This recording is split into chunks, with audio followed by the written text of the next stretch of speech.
పండిత్ జవహర్లాల్ నెహ్రూ మన దేశానికి మొట్టమొదట ప్రధాని. స్వతంత్రం వచ్చిన తర్వాత ఈ దేశానికి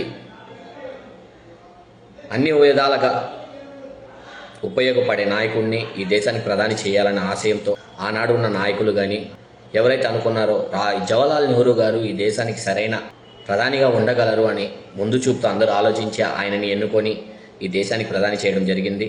మొట్టమొదట ప్రధానిగా ఆయన బాధ్యతలు చేశారు. ఆయన భారత ప్రధానిగా ఉన్నప్పుడు ఈ భారతదేశం నేడు అన్ని రంగాల్లో పోటీ పడగలుగుతుందంటే ఆయన ముందు చూపే నిదర్శనం.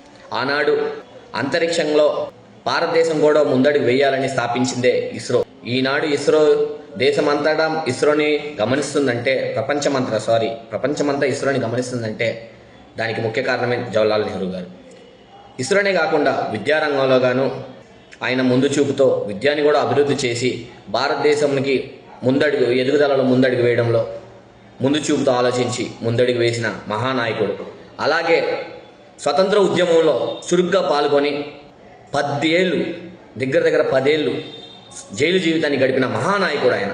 కానీ ఈనాడు ఈ బీజేపీ వాళ్ళు ఆ నాయకుడి మీద బురద చల్లే ప్రయత్నాలు చేస్తున్నారు. వీరికి ఏం తెలుసు ఆయన జీవితాన్ని అలా ఎలా జీవించాడు, ఈ దేశం కోసం ఎంత పాటలు పడ్డారు. ఆనాడు స్వతంత్ర సమరయోధులతో పోల్చుకుంటే ఈ బీజేపీ నాయకులు చేసింది ఎంత, ఇప్పుడున్న నాయకులు ఏం చేస్తున్నారు. అప్పుడున్న వాళ్ళు దేశం కోసం, దేశ అభివృద్ధి కోసం ఆలోచించేవాళ్ళు.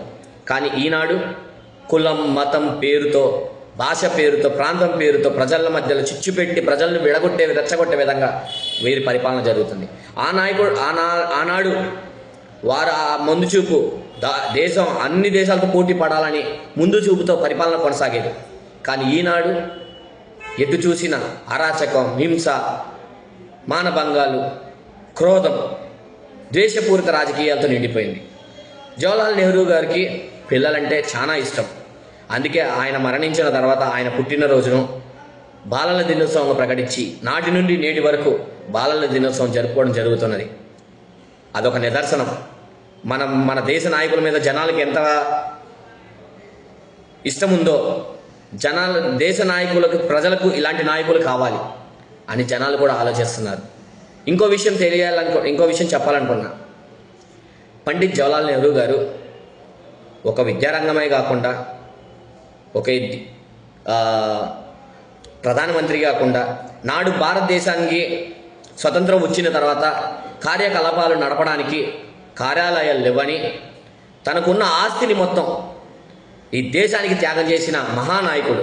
మరి ఈనాడు నాయకులు ఏం చేస్తున్నారు? వీళ్ళు క్రైమ్, దోచుకోవడం తప్ప, కరప్షనే తప్ప ఇలా వీళ్ళు త్యాగాలు చేయగలరా? మరి అలాంటి నాయకులతో వీళ్ళ పోలికేంటి?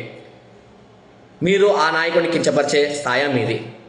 ఈ దేశ నాయకులు కాదు, పిల్లలకి భవిష్యత్తు తెలియాలి, మన హిస్టరీ తెలియాలి, మన నాయకుల గొప్పతనం తెలియాలి. ఇంతకుముందు మేము చదువుకున్న రోజుల్లో హిస్టరీ అనేది ఒక సోషల్లో హిస్టరీ అనేది ఒక సబ్జెక్ట్ ఉండేది. కానీ ఈనాడు ఉన్న దేశ నాయకులు ఏం చేస్తున్నారే ఆ హిస్టరీనే తీసేస్తున్నారు. ఆ హిస్టరీ వల్ల పురాతనంగా హిస్టరీలో జరిగిన అన్ని పేజీల్లో పెట్టి ప్రజలకు పాఠ్యాలుగా చెప్పి ప్రజలకి అవగాహన కల్పించేవారు. కానీ నేడు ఆ హిస్టరీ తీసేసి వాస్తవాలు లేకుండా అవాస్తవాలు, దుర్భాష, ప్రాంతం, పేరు, పనికిమాల చెత్త పెట్టేసి పిల్లల చదువుకునే రోజుల్లో నుంచి వాళ్ళలో చెత్తని డంప్ చేసే ప్రయత్నాలు చేస్తున్నారు ఈనాటి నాయకులు. ప్రజలందరూ ఆలోచించండి. మన భారత చరిత్ర తెలుసుకోవాల్సిన పిల్లలు ఎలా తయారు చేస్తున్నారంటే, ఏంటంటే మన ఫోన్లో ఒక మెమరీ సేవ్ చేసుకోండి, ఆ మెమరీ లాగానే ఉండాలి. కానీ ఇప్పుడు మనం ఎలా ఉండాలంటే గూగుల్ లాగా ఉండాలి. గూగుల్లో మనం సెర్చ్ చేసినా, ఎంతకాలం సెర్చ్ చేసినా అది మొత్తం డేటా వచ్చే విధంగా పిల్లలు తయారవ్వాలి. కానీ ఒక స్టోరేజ్ కార్డులో మనం ఏదైతే స్టోర్ చేసి పెడతామో అదే చూపించడం కాదు. మనం గూగుల్ లాగా మన పిల్లలకి కూడా భారత హిస్టరీ, భవిష్యత్తు, మన పురాతనంలో ఏం జరిగింది, ఇప్పుడున్న నాయకులు ఏం చేశారు, అప్పుడున్న నాయకులు ఏం చేయగలిగారు అని మొత్తం పిల్లలకి కూడా తెలియాల్సిన అవసరం ఉంది. నాడు హిస్టరీ ద్వారా మాకు పిల్లలకి, ఆనాటి జనరేషన్కి జ్ఞానం తెలిసేది. ఈనాడు పిల్లలకి ఏమి తెలియకుండా రద్దు చేసి పిల్లలని పాడు చేసి వాళ్ళని మైండ్ డైవర్ట్ చేసే విధంగా నేటి పాఠకులు ప్రయత్నాలు చేస్తున్నారు. ప్రజలందరూ ఆలోచించండి. ఇలాంటి గొప్ప నాయకులను ఆదర్శంగా తీసుకొని మన రాష్ట్రం, మన దేశం అభివృద్ధి చెందాలి. కానీ కులం పేరుతో, మతం పేరుతో